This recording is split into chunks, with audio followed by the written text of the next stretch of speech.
Hello everyone, today we are here with the final stage of the cellular respiration, that is oxidative phosphorylation, which includes the ETC chain and the chemiosmosis with a simple trick to learn. So there are two ways to get ATP. The first is the substrate level phosphorylation, in which there is ATP production by the direct enzymatic transfer of phosphate from an intermediate substrate to ADP. We have already seen the substrate level of phosphorylation in glycolysis and the Krebs cycle.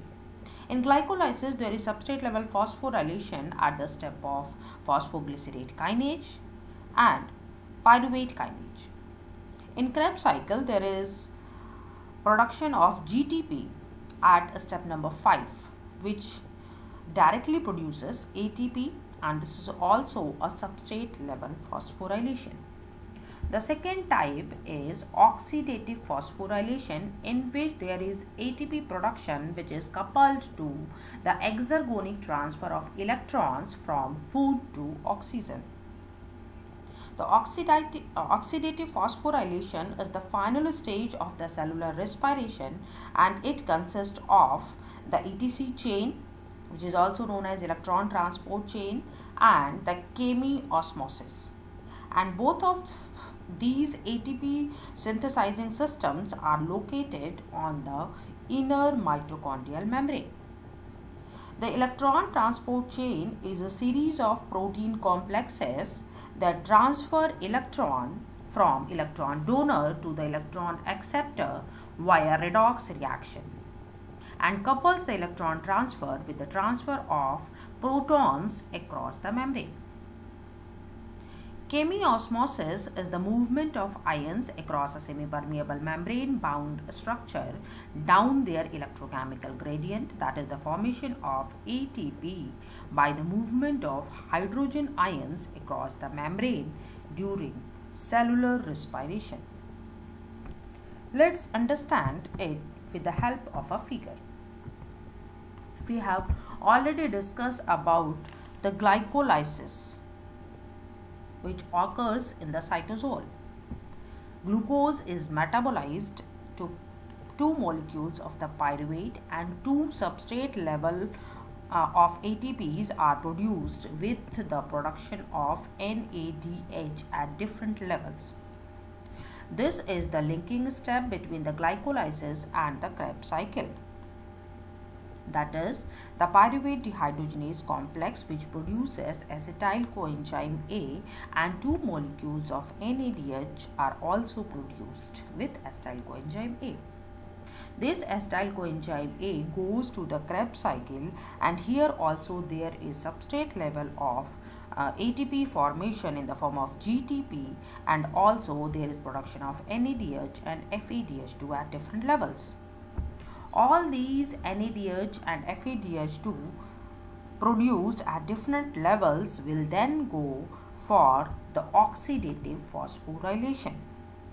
This is the ETC chain having 5 complexes located in the inner mitochondrial membrane. This is the complex number 1. Complex number 2 is here, which is embedded in the membrane. Complex number 3, 4 and the 5.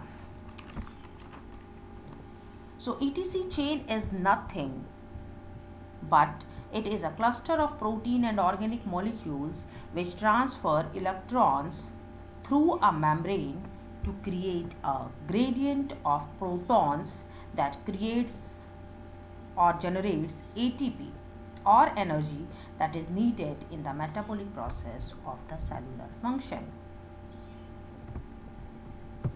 So, there are 5 protein complexes of ETC chain. The first is the NADH dehydrogenase or the NADH coenzyme Q reductase. It is tightly bound to the inner membrane of the mitochondria, and it contains a flavoprotein consisting of FMN as a prosthetic group and an iron sulfur protein. The second is the succinate dehydrogenase complex, and it is known as succinate dehydrogenase because this is the enzyme which produces FADH2 in the Krebs cycle. The third is the ubiquinone cytochrome C oxidoreductase. This is the third complex, and this contains cytochrome B and cytochrome C1. Both contains heme prosthetic group. The fourth complex is cytochrome oxidase, which contains cytochrome A and cytochrome A3. The fifth complex is known as ATP synthase, and this ATP synthase have F0 and F1 particle, and this will help to generate ATP. So these are the different protein components of the ETC chain. There are two more components, that is coenzyme Q and the cytochrome C. Let's understand with the figure. So this is the ETC chain. This is the complex number 1, that is NADH dehydrogenase. This is the complex number 2, that is succinate dehydrogenase. This is the complex number 3, that is ubiquinone cytochrome oxidoreductase. And this is the complex number 4, that is cytochrome oxidase. And this is the complex number 5, that is the ATP synthase. The other two more important components are the coenzyme Q and the cytochrome C. All these complexes can be broken down into two distinctive portions of the oxidative phosphorylation. All the four complexes, including the coenzyme Q and the cytochrome C, are the components of the electron transport chain, because in these electrons can be donated and accepted by one complex to another. This ATP synthase, that is the complex number 5, pumps the proton gradient to generate the ATP, and this is known as chemiosmosis, which is the second part of the oxidative phosphorylation. This is the mitochondrial matrix. This space is the mitochondrial matrix, and this space is known as inner membrane space. Now, how this ETC chain work? Different substrates here which can carry electrons from food. So the different substrates like the glyceraldehyde 3-phosphate, pyruvate in glycolysis, and isocitrate alpha-ketoglutarate and malate in the Krebs cycle produces NADH, as we have already discussed in our previous lectures. This NADH will donate its electron and protons and changed into NAD+. The electron from the NADH is donated to complex 1. When this complex 1 gets the electron from the NADH, it becomes energetic and it pumps the protons from the mitochondrial matrix to the inner mitochondrial membrane space. And at this level, the proton gradient is begin to form. As you are seeing that the number of protons in the inner mitochondrial membrane space is greater than the mitochondrial matrix.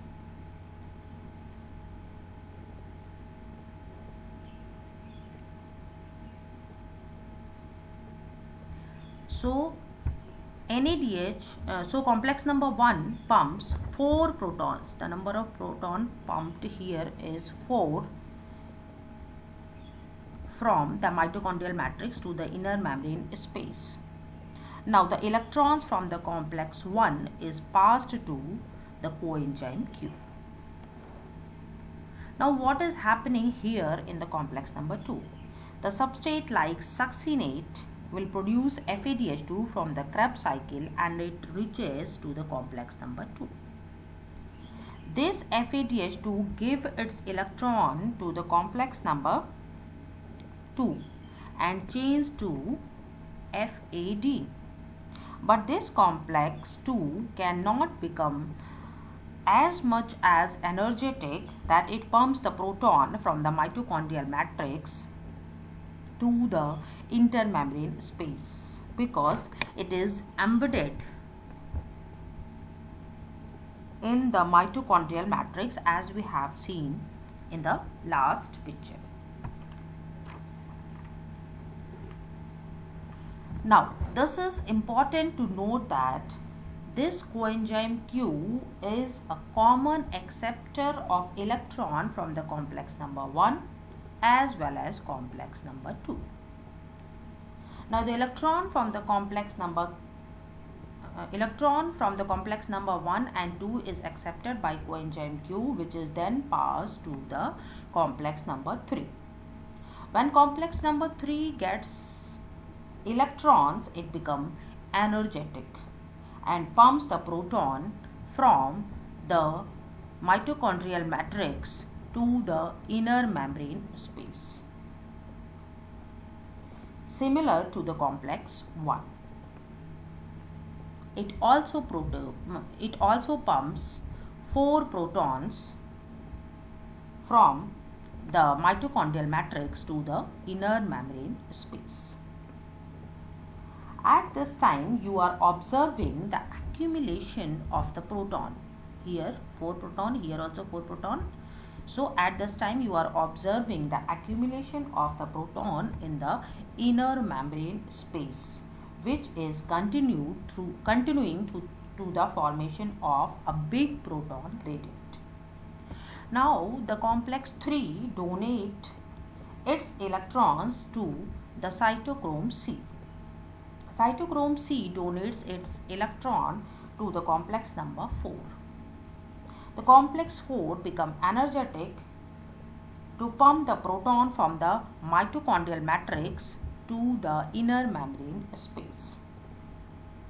It pumps 2 protons from the mitochondrial matrix to the inner membrane space. Now we are seeing that intense number of proton in intermembrane space is present. So there is a proton gradient in inner membrane space as compared to the mitochondrial matrix. Now the electrons from the complex 4 is passed to the final acceptor, that is the oxygen. The oxygen is the final acceptor of the electron, which splits into 2 oxygen ions and the protons were added, leading to the formation of 2 molecules of water. Now when there is the full formation of the concentration gradient, the ATP synthase comes into the play, that is the complex number 5 comes into the play. ATP synthase is then going to use this proton gradient, to generate a massive amount of ATPs. At this point, the ATP synthase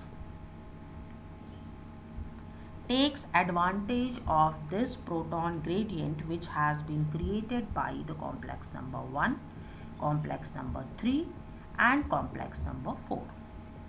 The protons will always wants to flow down the gradient, that is from the higher concentration to the lower concentration.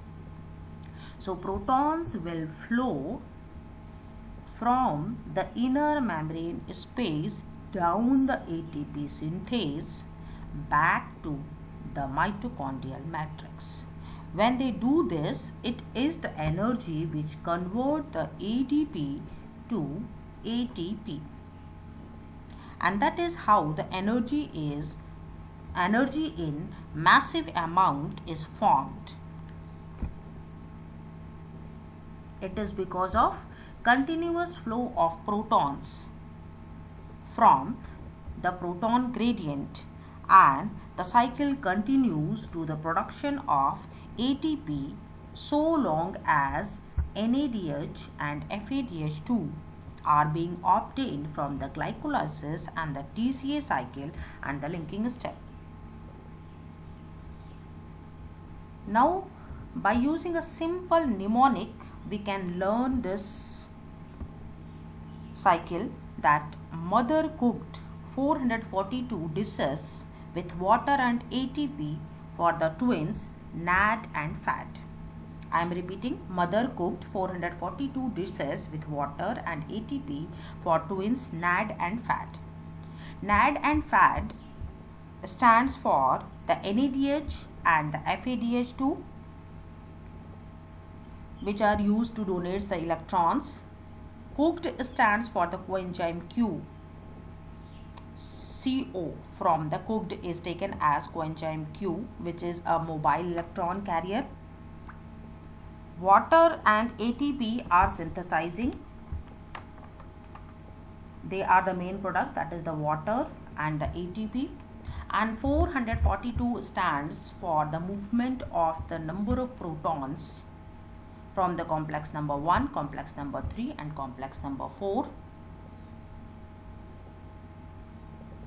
So this is a mnemonic which can be used to learn this pathway. Now let's understand about the different redox reaction complexes in complex number 1 to 4. The electrons from the NADH is given to the complex number 1. In this complex, the electrons are first received by FMN prosthetic group. It donates the electron to the iron sulfur proteins. These are the redox reaction, and then this iron sulfur protein donates its electron to coenzyme Q. Q is the ubiquinone, which is freely permeable to the inner mitochondrial membrane. These reactions used to pump 4 protons through the complex number 1. In complex number 2, FADH2 donates its electron to the iron sulfur protein, and then these electrons are transferred to the coenzyme Q. Now the coenzyme Q transfers its electron to cytochrome B in complex number 3. Cytochrome B transfers its electron to the iron sulfur protein, and the iron sulfur protein donates its electron to the cytochrome C1. The electrons which are transferred, the electrons are then transferred to the cytochrome C, which is a intermediate protein, and this intermediate protein will then donate the electron to the complex number 4. In complex number 4, the electrons are donated to cytochrome A and then to the cytochrome A3, and this is then finally used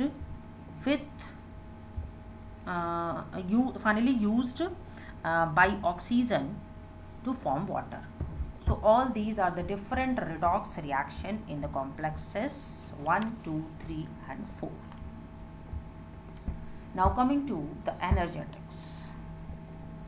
In glycolysis, we can get 2 ATPs from the substrate level phosphorylation and 2 NADH.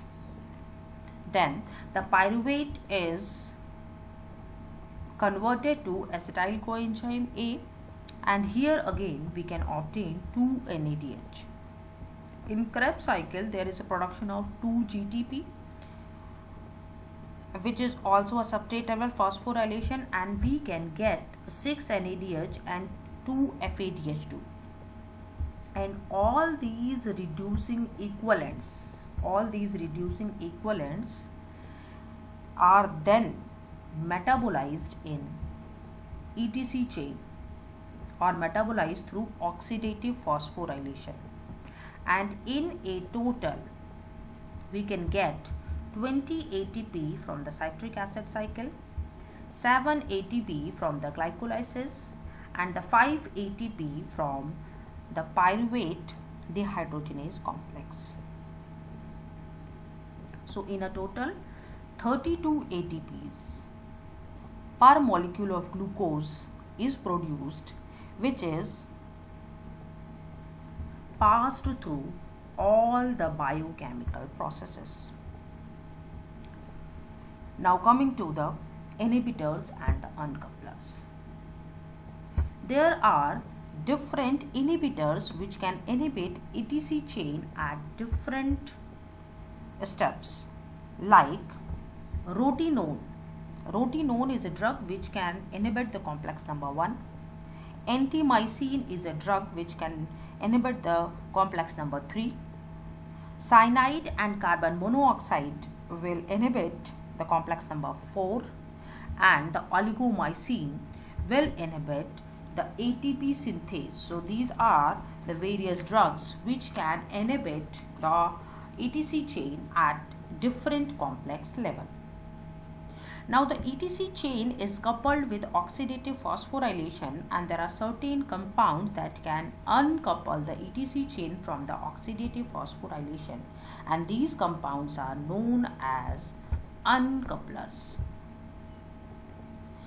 These uncouplers stops the ATP synthesis. The uncouplers allow oxidation of the substrates without the ATP formation. That is, energy is released in a form of heat.